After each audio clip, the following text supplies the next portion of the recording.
A T-Rex lunges for a Gallimimus, but even this apex king can struggle when the prey fights back. As we pull back, the true scale of the Mesozoic battlefield reveals itself, a world where prey is far from helpless. Witness the brutal reality of an evolutionary arms race where the hunter often becomes the one fighting for survival. 66 million years ago, a resting Tyrannosaurus rex experiences a disruption in its metabolic rest state due to the repetitive, high-frequency cursorial movements of two Pachycephalosaurus. The erratic pacing of the Pachycephalosaurus triggers an immediate predatory response.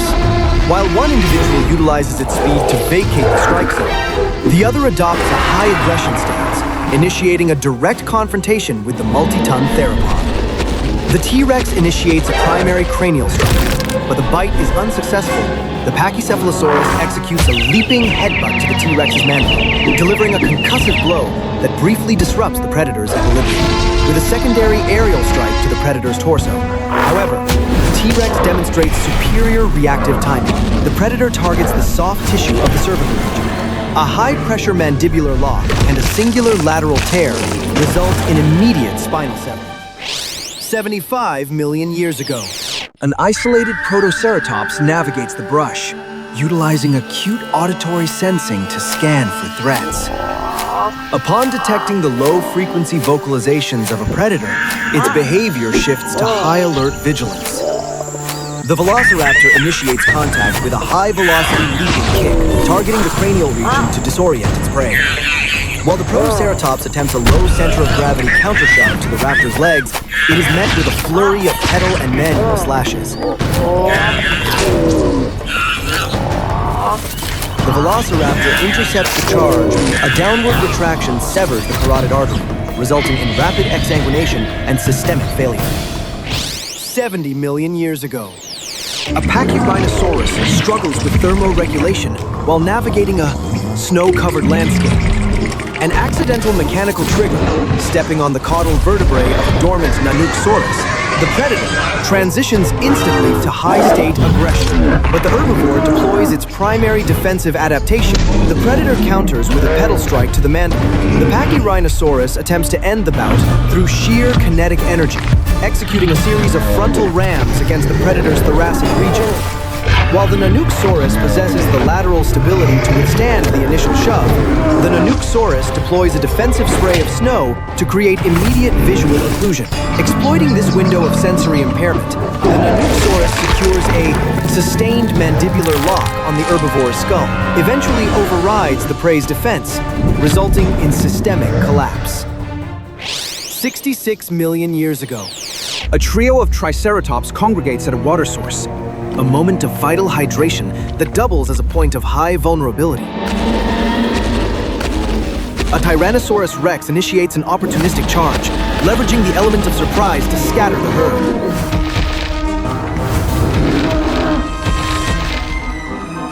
While two individuals successfully transition into cursorial flight, a third, slower individual is forced into an immediate defensive pivot, choosing a frontal confrontation over a vulnerable retreat.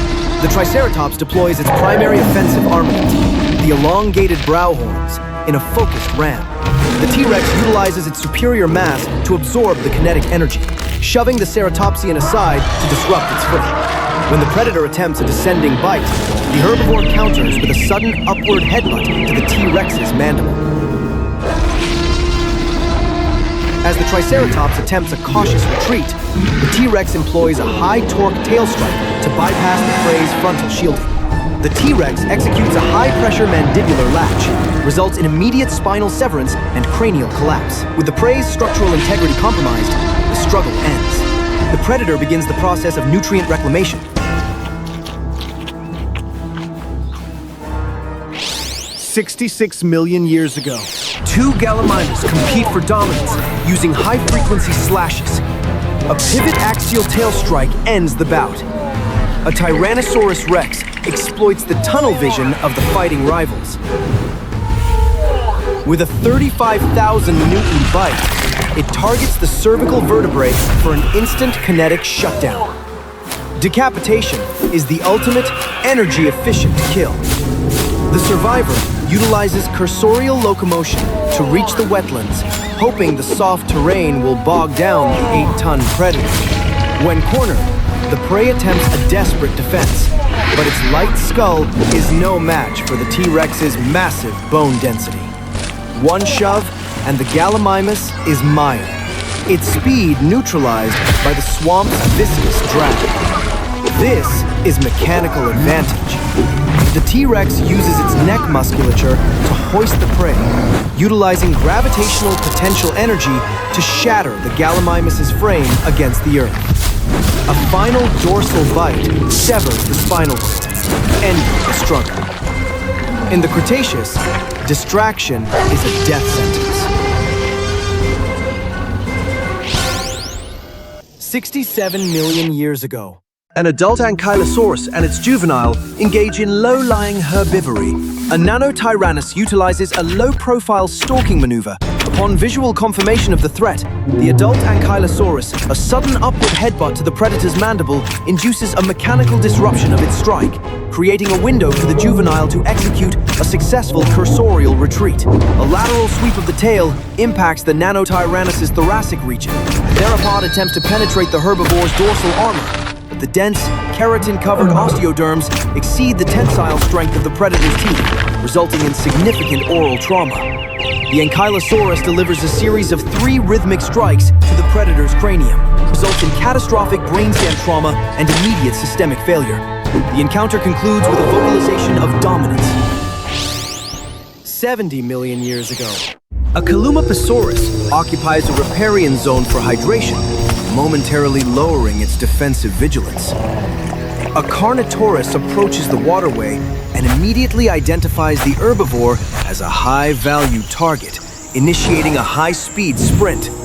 Leveraging its specialized cranial morphology, the Albertosaurid delivers a forceful headbutt to the Calamosaurus's cervical region, utilizing kinetic energy to displace the larger animal and disrupt its stability.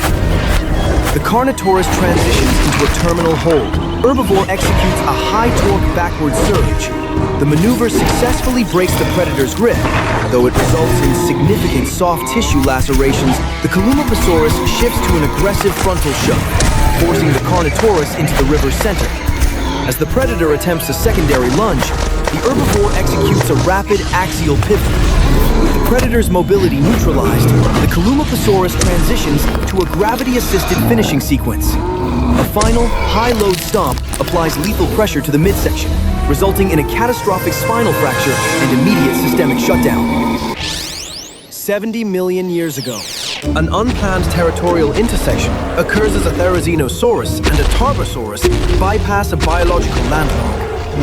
The Tarbosaurus initiates an immediate vocal threat, but the Therizinosaurus delivers a preemptive headbutt to the predator's mandible to disrupt its strike.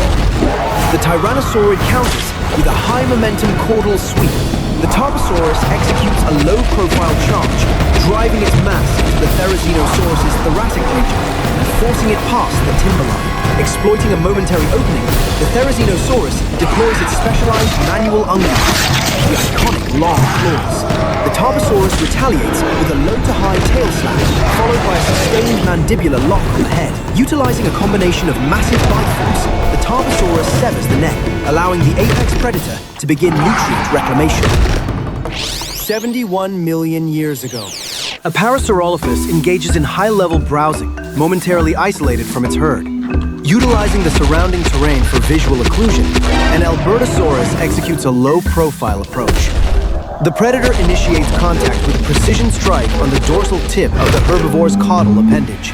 The Parasaurolophus elevates its center of mass into a bipedal display, delivering a concussive headbutt to the predator's cranium. The Albertosaurus counters by ducking beneath a secondary charge to secure a high-pressure mandibular latch at the base of the cervical region. As the herbivore attempts to create distance with a defensive tail sweep, exploiting this loss of momentum, the Albertosaurus initiates a low-angle strike, latching onto the right pelvic limb. The predator then executes a final mandibular strike, allowing the Albertosaurus to commence nutrient reclamation. 95 million years ago, the Argentinosaurus utilizes its massive neck to access high canopy vegetation, momentarily creating a blind spot in its lower defensive perimeter. Exploiting this, a Giganotosaurus initiates an ambush, securing a high-torque mandibular latch on the sauropod's caudal appendage. The Argentinosaurus elevates its tail, lifting the multi-ton predator entirely off the substrate. This mechanical shock overrides the predator's grip. The Giganotosaurus pivots to the lower extremities, delivering a series of rapid bites to the herbivore's left pelvic limb. The Argentinosaurus reacts by shifting its multi-ton mass. A powerful lateral leg swing unbalances the theropod and sends it into a supine position. As the Argentinosaurus lowers its neck to monitor the downed predator, the Giganotosaurus recovers with apex efficiency. It bypasses the herbivore's defensive reach to secure a terminal lock on the upper cervical region. The sheer weight and mechanical leverage of the Carcharodontosaurid prevent the Argentinosaurus from retracting its head to a safe elevation. The predator utilizes its specialized serrated dentition to execute a slow, agonizing shearing of the neck musculature, leads to rapid systemic depletion. The struggle of the largest land animal begins to fade as the predator continues the slow, methodical process of compromising the sauropod's vital neck collar.